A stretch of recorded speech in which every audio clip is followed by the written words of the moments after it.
and good afternoon. Here is the world news at noon on Wells Radio 89.3 FM, your preferred wholesome radio. We are reaching you live from Wells Broadcasting House along Alafin Avenue, Oloyede Estate, Ibadan. I am Ayo Emmanuel-Ojo. First, the headlines. Federal government to track poverty income to assess impact of reforms. I take that again. Federal government to track poverty incomes to assess impact of reforms. INEC unveils mock presidential poll plan. Federal government renames Lagos-Calabar Coastal Highway after Tinubu. School bus crash kills at least 20 pupils in Uganda. And in sport, Argentina await FIFA decision over displaying World Cup Falklands banner. Those are the headlines. Now the news in detail.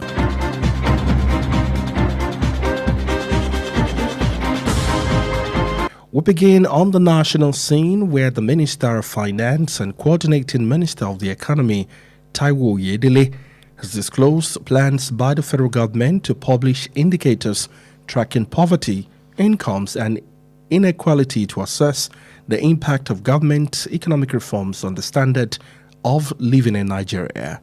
He said the move is aimed at addressing criticism of the reform program, suggesting that gains in revenue, foreign exchange, liquidity, and investor confidence have yet to translate into meaningful relief for households facing high food, transport, and living costs.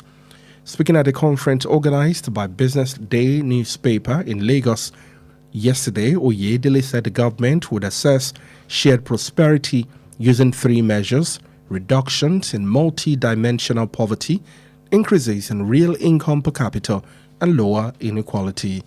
The government is seeking to demonstrate that reforms introduced in 2023, including scrapping of fuel subsidy and liberalizing the naira, applauded by leaders and lenders and investors, are translating into broader gains for Nigerians after driving up inflation and the living costs.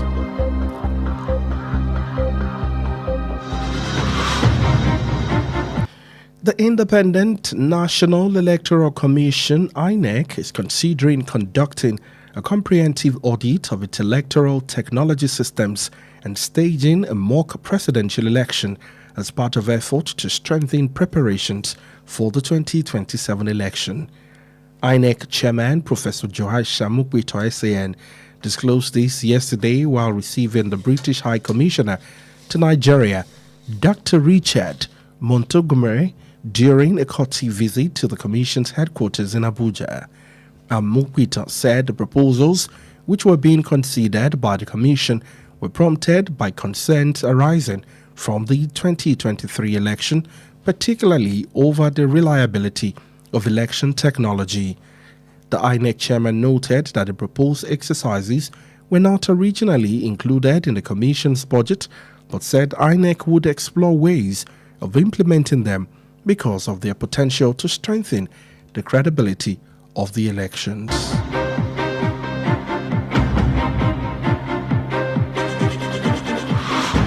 Still in Nigeria and on the national scene, the federal government has renamed the Lagos-Calabar Coastal Highway as the President Bola Ahmed Tinubu Coastal Highway, with the Minister of Works, David Umahi, saying the decision was taken in recognition of the President's long-standing vision for the project. Umahi announced the development yesterday during a media briefing in Abuja, where he also disclosed that President Bola Tinubu had approved a 400-kilometer extension of the 4th Legacy Highway and the reconstruction of sections of the Lagos-Ibadan Expressway. According to the minister, the decision to rename the Coastal Highway was taken by the Ministry of Works after consultation with the ministry's leadership.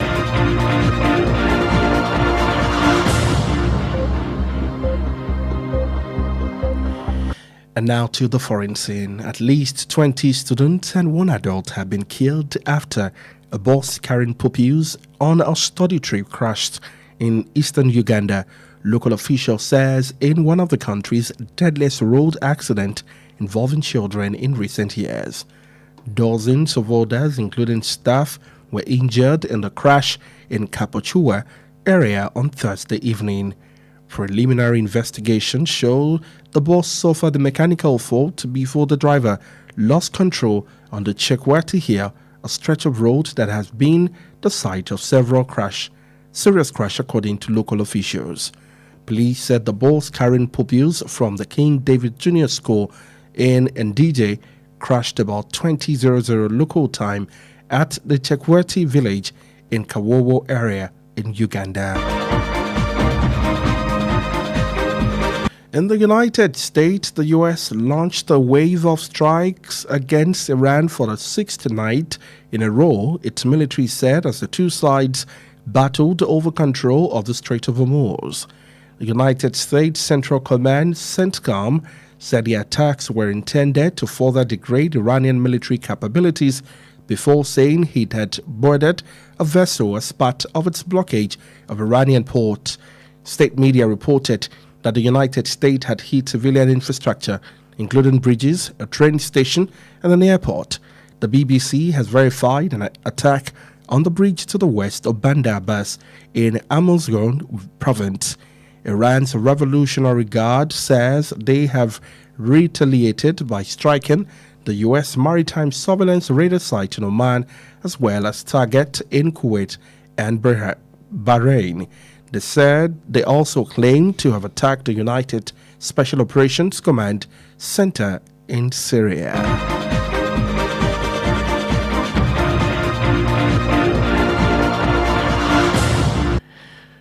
The United States has approved a proposed weapons sale worth nearly $2 billion in Saudi Arabia, a move aimed at strengthening the kingdom's air defense capabilities amid heightened tension across the Middle East. The United States Department said it had authorized the possible sale of military equipment valued at $1.96 billion, including up to 20,000 advanced precision kill weapon systems and related support equipment. The package also includes launchers, rocket motors, spare parts, logistics, and technical assistance. According to the department, the proposed sale is intended to improve Saudi Arabia's ability to counter current and emerging threats, enhance the security of its territory, and increase military interoperability with the United States and allied forces.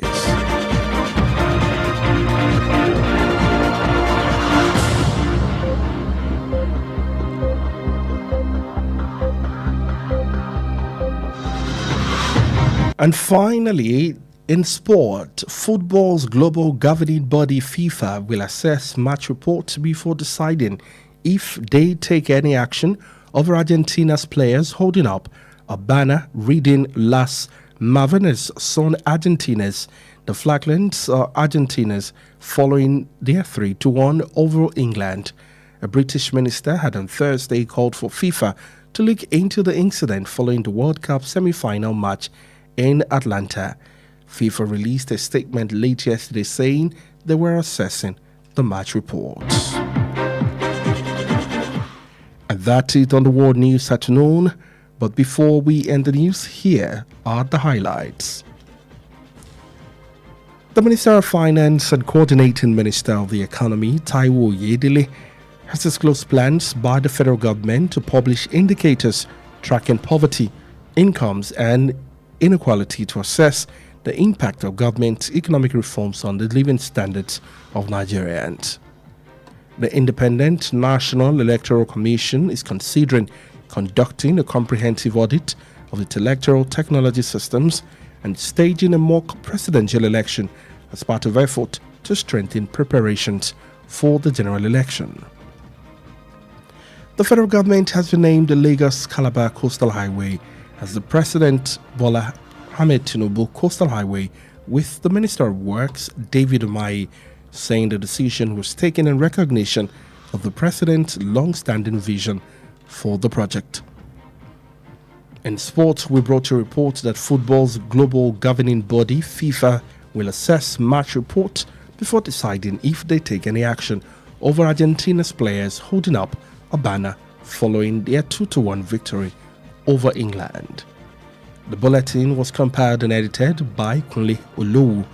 Stay connected with us on all our social media platforms at Wells Radio 893. Like our Facebook page at Wells Radio 893 FM fan page. You can listen live on our website www.wellsradio893.com. Also call or WhatsApp Wells Radio Newsroom on 0916 893 2000 for any eyewitness account. Thank you for listening to the news at 12. Good afternoon. God bless you.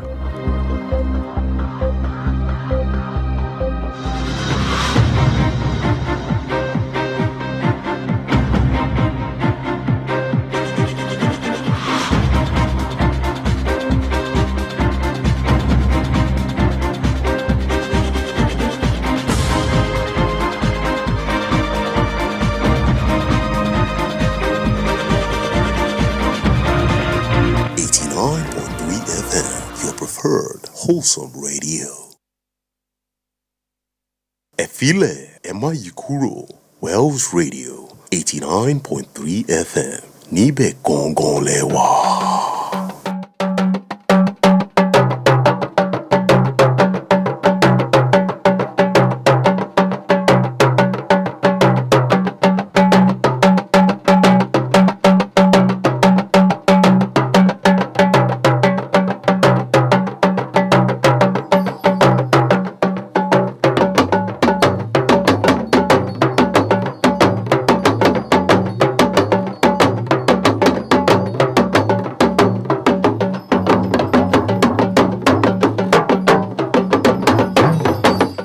Ẹ̀kásán àsìkò iṣẹ́ látàárọ̀ àkójọpọ̀ ìròyìn àgbáyé òǹlóńdé tó ti gbọ̀yìn lọ́sàn-án tòní láti ìkànnì kànga àgbọ́mọ̀gbẹ́ Wells Radio 89.3 FM eléyìí tí a kalẹ̀ sí òpópónà Aláàfin Avenue Olúyọ̀lé Estate ńlẹ̀ Ìbàdàn.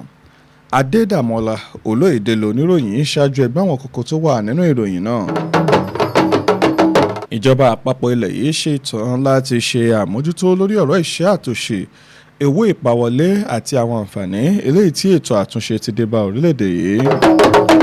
Àjọ INEC ṣiṣẹ́ olójú àti ṣètò ìgbáradì ètò ìdìbò sí iléeṣẹ́ ààrẹ eléyìí tí wọ́n pe wọ́n ń gbèrò fún. Ìjọba àpapọ̀ ṣe àtúnsọ orúkọ ojú ọ̀nà ti mọ́sọ̀ọ̀sẹ̀ Èkó sí Calabar tí a fi sóko ààrẹ Tinubu. Ọkọ̀ tí ń kó àwọn ọmọ akẹ́kọ̀ọ́ ní apẹ́ wọn ni ó kọlu ìjàmbá lẹ́yìn tí àwọn ọmọ tó ń lọ bí 20 níye tí wọ́n gbẹ̀mí ní ilẹ̀ Uganda. Nínú ìròyìn eré ìdárayá Argentina ni wọ́n pé wọ́n ń retí èròǹgbà àti ìpinnu àjọ FIFA lórí àwọn àlekọ eléyìí tí wọ́n pé wọ́n ní wọ́n ṣàfihàn rẹ̀ níbi ìfíje ife ẹ̀yẹ àgbáyé. Ní báyìí ìròyìn ọ̀hún rèé lẹ́kùnrẹ́rẹ́.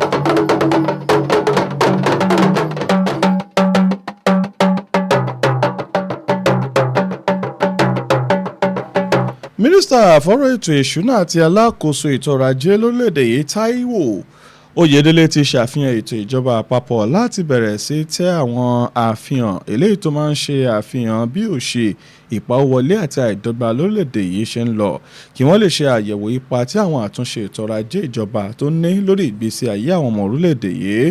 Ó ní ìgbésẹ̀ náà jẹ́ láti bójú àwọn àríwísí tó ń dé bá ètò àtúnṣe náà bó tilẹ̀ jẹ́ pé owó tíjọba ń pa wọlé owó ìpamọ́ lókè òkun àti ìgbẹ́kẹ̀lé àwọn olùdókòwò kò tí ì mú ìrètí rere bá ọ̀pọ̀ ìdílé eléyìí tí wọ́n jìyà nítorí ọ̀wọ́n gógó oúnjẹ ìrìn àjò àti ìgbésí ayé wọn. Nígbà tó ń sọ̀rọ̀ níbi àpéjọ kan tí iléeṣẹ́ ìròyìn Business Day ṣètò nílùú Èkó lálẹ́ àná, Oyèdélé ṣàlàyé pé ìjọba yóò fi ohun mẹ́ta ṣe àyẹ̀wò ìtẹ̀síwájú ìgbésí ayé àwọn aráàlú.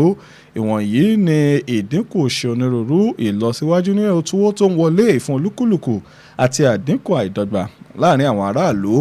Ó fi kún pé ìjọba fẹ́ fi hàn pé àwọn àtúnṣe tó bẹ̀rẹ̀ lọ́dún 2023 pẹ̀lú ìyọkúrò ìrànwọ́ orí epo àti ìtúsílẹ̀ ètò ìṣúná owó náírà tí àwọn ilé-iṣẹ́ ayánilówó àti àwọn olùdókòwò ń gbóríyìn fún ló ti bẹ̀rẹ̀ sí ní mú àǹfààní tó gbòòrò dé bá àwọn ọmọ Nàìjíríà lẹ́yìn tí wọ́n fa ìdàgbàsókè nínú owó ọjà àti ìnáwó ìgbésí ayé wọn.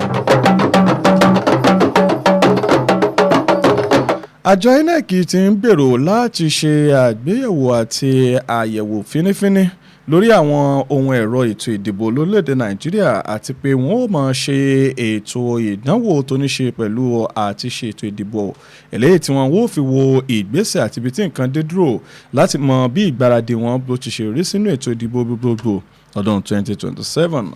ọ̀gá àgbà àjọ INEC ọ̀jọ̀gbọ́n George Amupitan ló sọ̀rọ̀ yìí lánàá lásìkò tí wọ́n fi ń tẹ́wọ́ gba àwọn aṣojú ilẹ̀ Nàìjíríà Dr. Richard Montgomery láti ilẹ̀ Bìrìtìkó lásìkò àbẹ̀wò ẹ̀lẹ́mbẹ̀rún tí ó ṣe nílùú Àbújá. Amupitan ṣàlàyé pé àbá àti àwọn ìgbésẹ̀ yìí ò ní wọ́n ṣe látọwọ́ àjọ náà eléyìí tí ó sì mú kí wọ́n lè mọ bí ìgbáradì wọn ti ṣe dé dúró àti àtìyẹ̀wò lórí àwọn ìkànnínú ètò ìdìbò ọdún 2023 eléyìí tí wọ́n ní ó ń fa ìkànnínú ọlọ́kàn ọ̀pọ̀ àwọn èèyàn. ọ̀gá àgbà àjọ INEC ṣàlàyé wípé àwọn àbá tí wọ́n dá yìí ò ní pé wọ́n ní kò sí nínú ètò ìṣúná tí àwọn ti yà sọ́tọ̀ tẹ́lẹ̀ ṣùgbọ́n tí àjọ INEC ń gbèrò láti ṣe àmúlò àti ṣe àgbéyẹ̀wò lórí àwọn nǹkan wọ̀nyí láti lè mọ bí ìsì yóò ti ṣe rí lọ́jọ́ iwájú.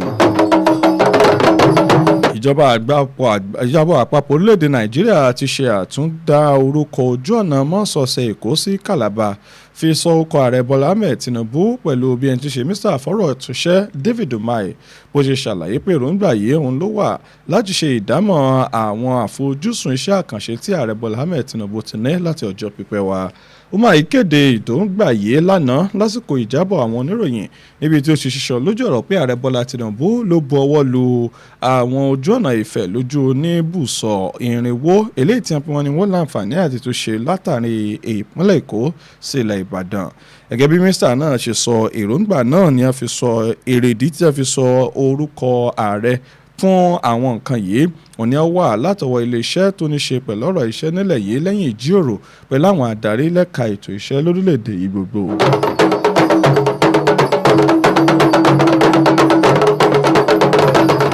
nílẹ̀ òkèrè kò dín ní àwọn akẹ́kọ̀ọ́ tó ń lọ bí 20 níye àti àgbàlagbà kan ni wọ́n pé wọ́n ti gbẹ́mìí mì lẹ́yìn tí ọkọ̀ akérò tó jẹ́ ti àwọn akẹ́kọ̀ọ́ eléyìí tí wọ́n ní ó ń kọ́ àwọn akẹ́kọ̀ọ́ tí wọ́n lọ rèé ṣe ìrìn àjò ẹ̀kọ́ wọ́n ní pé wọ́n ní ó forí sọ́pọ̀n ní apá ìlà oòrùn ilẹ̀ Uganda nígbà tí ó jẹ́ ara àwọn ìkọlù eléyìí tó fẹ́ burú jùlọ jáì lórílẹ̀‐èdè ọ̀hún tó sì ní ṣe pẹ̀lú àwọn ọmọdé.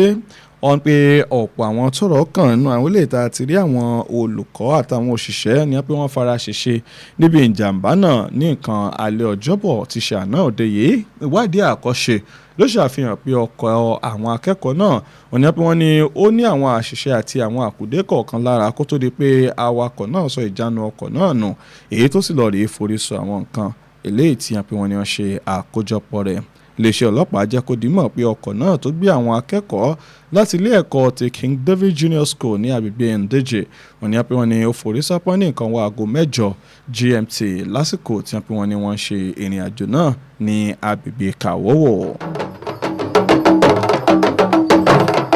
orílẹ̀-èdè Amẹ́ríkà ti ṣe ìkọlù sí ilẹ̀ Iran lálẹ́ ọjọ́ kẹfà ní ṣísẹ̀ntẹ̀lé gẹ́gẹ́ bí àwọn ọmọ ogun orílẹ̀-èdè náà ṣe sọ látàrí bí àwọn orílẹ̀-èdè méjèèjì ṣe ń wọ̀yá àjà lórí àti ṣe ìṣàkóso ojú ọ̀nà Strait of Hormuz. iléeṣẹ́ àpapọ̀ ọmọ ogun ilẹ̀ Amẹ́ríkà ṣàlàyé pé ìdí ìkọlù náà wọ́n ní láti dín agbára àwọn ológun Iran kù tí wọ́n sì mẹ́nubà pé àwọn ti gba ọkọ̀ ojú omi kan nígbà tí wọ́n mú ìdènà àwọn ibùdó orí omi Iran tẹ̀ sọ́wọ́ iwájú.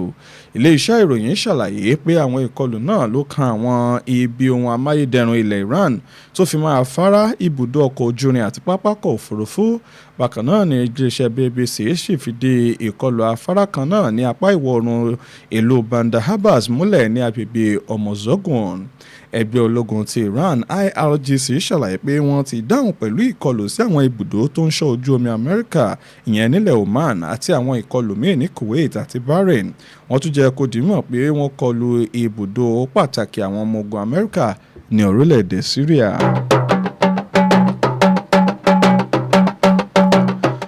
orílẹ̀-èdè Amẹ́ríkà ló ti bọwọ́ lu àbá kan láti ta àwọn ohun ìjà tó rẹ̀ ń lọ bí bílíọ̀nù $2 fún ilẹ̀ Saudi Arabia. ìgbésẹ̀ yìí tó wà láti mú ètò ìdáàbòbò àwọn nǹkan tó ní ṣe pẹ̀lú ojú òfurufú àti agbègbè láwọn orílẹ̀-èdè yìí pàápàá jùlọ láàrin gbùngbùn apá ìlà oòrùn orílẹ̀-èdè àgbáyé. ilẹ̀ Amẹ́ríkà ní àjọ tó ń rí sí ọ̀rọ̀ ètò ààbò níbẹ̀ jẹ́ kó di mímọ̀ pé àṣẹ náà ní pé wá fún àti ta àwọn nǹkan ìjà yìí tó rẹ̀ ń lọ bí bílíọ̀nù 2 ó dín pẹ́sẹ́pẹ́sẹ́ pẹ̀lú àwọn ohun èlò míì eléyìí tí wọ́n pe wọ́n ní wọ́n ṣàmúlò àti àwọn oríṣiríṣi irinṣẹ́ tí wọ́n yóò máa rà papọ̀ pẹ̀lú àwọn nǹkan wọ̀nyí gẹ́gẹ́ bí wọ́n ti ṣe sọ wọ́n pé àbá láti ta àwọn nǹkan wọ̀nyí òun ló wà láti ṣe ìgbélárugẹ àǹfààní ilẹ̀ Saudi Arabia láti lè rí pé àwọn náà gbéná wojú àwọn ìdúnkòkò àbí àwọn làásìgbò eléyìí tó fẹ́ máa tẹ̀yìn wọ ìgbẹ́lẹ́nu fún wọn. Nínú ìròyìn eré ìdárayá gẹ́gẹ́ bí wọ́n ti ṣe sọ àjọ FIFA ó ní wọ́n pé wọ́n ti ń ṣe àyẹ̀wò ní sísẹ̀ǹtẹ̀lé lórí ààbò àwọn oníròyìn kó tó di pé wọ́n ó fẹnu ọ̀rọ̀ kò bóyá wọn yóò gbé ìgbésẹ̀ lórí àwọn agbábọ́ọ̀lù ilẹ̀ Argentina lẹ́yìn tí wọ́n ní wọ́n bẹ̀rẹ̀ sí ní gbé àwọn àgbélékọ kan lọ́wọ́ eléyìí tí wọ́n ní wọ́n ṣe lásìkò tí wọ́n wọ̀ yájà pẹ̀lú ikọ̀ England tí wọ́n sì borí wọn pẹ̀lú àmì ayò 2-1 àti ṣe mínísítà nílẹ̀ Britain kó lọ́jọ́bọ̀ Thursday ló pe àjọ FIFA láti ṣe àgbéyẹ̀wò àti wo kíní ọ̀hún ní fínífíní lórí àwọn ìfẹsẹ̀wọnsẹ̀ abala tó kángun sí àṣekágbá ìdíje ife àgbáyé tí wọ́n ní wà ní ilẹ̀ Atlanta. Àjọ FIFA ló wá fi àtẹ̀jáde sílẹ̀ ní nǹkan wá ilé àná wípé àwọn ṣì ń ṣe àgbéyẹ̀wò tó tọ́ àti ìwádìí ọ̀rìn kìnìún lórí ọ̀rọ̀ náà. Àkójọpọ̀ ìròyìn àgbáyé fún ti ọ̀sán tòní kò ní ju báyìí lọ ṣùgbọ́n kí a tó máa lọ ẹ jẹ́ kí a bójú àwọn kókó tó wà nínú ìròyìn náà. Nínú ìròyìn ọ̀hún láti máa fún yín pé mínísítà fọ́rọ̀ ètò ìṣúná àti alákòóso ètò ọrọ̀ ajé ilẹ̀ yìí Táíwò Oyèdélé ti ṣiṣẹ́ lójú ọ̀rọ̀ pé ìjọba àpapọ̀ ò ní wọ́n pé wọ́n ń gbèrò láti ṣe àgbékalẹ̀ àwọn tí wọ́n yóò fi ṣe àyẹ̀wò lórí iṣẹ́ òṣì owó ìpawọlé àti àwọn àìdọ́gba tó ń bẹ láàrin àwọn ètò tó ní ṣe pẹ̀lú ètò àtúnṣe tíjọba ń ṣe lórí ọrọ̀ ajé àti ipa tó ní lórí ìgbé ayé àwọn ọmọ orílẹ̀-èdè yìí. Àjọ INEC ní ìròyìn gbé pé wọ́n ti ń gbèrò láti ṣe àwọn àtòjọ lóríṣiríṣi lórí àwọn nǹkan tó ní ṣe pẹ̀lú àwọn ẹ̀rọ tí wọ́n yóò fi ṣètò ìdìbò tí wọ́n yóò sì tún ṣe ètò ìgbáradì ìdìbò eléyìí tó ní ṣe pẹ̀lú ipò ààrẹ láti gbáradì fún ètò ìdìbò gbogbo tọdún 2027. Ìjọba àpapọ̀ òní akéde orúkọ ojú ọ̀nà mọ́sọ̀ọ́sẹ̀ Èkó sí Calabar lóko ààrẹ Bọ́lá Ahmed Tinubu lẹ́yìn tí mínísítà fọ́rọ̀ iṣẹ́ David Umahi ṣàlàyé pé èròǹgbà yìí ló wá lẹ́yìn ọ̀pọ̀ ìdámọ̀ àwọn iṣẹ́ takuntakun àti èròǹgbà ààrẹ Bọ́lá Ahmed Tinubu. Bákan náà nìròyìn gbé pé kò dín ní àwọn akẹ́kọ̀ọ́ tó ń lọ bí 20 níye àti àgbàlagbà kan eléyìí tí wọ́n pe wọ́n ní ẹgbẹ́ mímì nígbà tí ọkọ̀ tó ń kó àwọn akẹ́kọ̀ọ́ tí wọ́n pe ọlọ́rìí forí sọ́nà pọ́n ní apá ìlà oòrùn ilẹ̀ Uganda. Ilẹ̀ Amẹ́ríkà ní pé wọ́n ní ṣe ìkọlù alágbára sílẹ̀ Iran fún ọjọ́ kẹfà eléyìí tí wọ́n ń ṣe ìkọlù náà lọ́wọ́ alẹ́ gẹ́gẹ́ bí iléeṣẹ́ ọmọ ológun náà ti sọ tí àwọn náà sì ń jẹ́ kí ó di mímọ̀ lórí àwọn ìgbésẹ̀ àtìtà lótàrí ohun tó ní ṣe pẹ̀lú ojú ọ̀nà orí omi Strait of Hormuz. Nínú ìròyìn eré ìdárayá láti máa fún yín pé àjọ tí ń ṣàkóso bọ́ọ̀lù lórílẹ̀‐èdè àgbáyé FIFA ò ní pé wọ́n máa ṣe àgbéyẹ̀wò àti ìfojútó àwọn nǹkan eléyìí tó ṣẹlẹ̀ tí wọ́n fẹjọ́ rẹ̀ sùn eléyìí tí wọ́n pe ó ní ṣe pẹ̀lú ilẹ̀ Argentina lẹ́yìn nígbà tí wọ́n wàá kò pẹ̀lú ilẹ̀ England eléyìí tí wọ́n sì fìyà jẹ wọ́n pẹ̀lú àmì ayò 2-1. Èyí lópin ìròyìn àgbáyé fún ti ọ̀sán tòní àkójọpọ̀ àti àtúntò ìròyìn ọlọ́wọ́ látọwọ́ Kúnlé Olówó. Ẹ má gbàgbé wípé ẹ lè darapọ̀ mọ́ aláwọn ojú òpá ìlújára wa gbogbo pẹ̀lú @Wells Radio 893 nígbà tí ẹ lè fẹ́ràn tàbí tẹ̀lé wa lójú òpá ìlújára Facebook wa pẹ̀lú @Wells Radio 893 FM fanpage.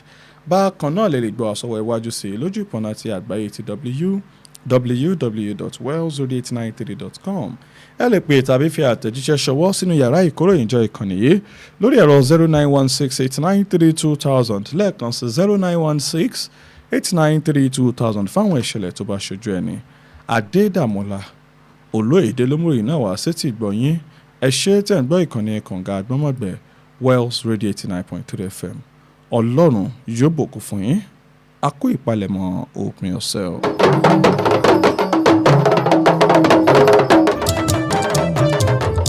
Ẹ má gbé kúrò, ẹ má yí kúrò.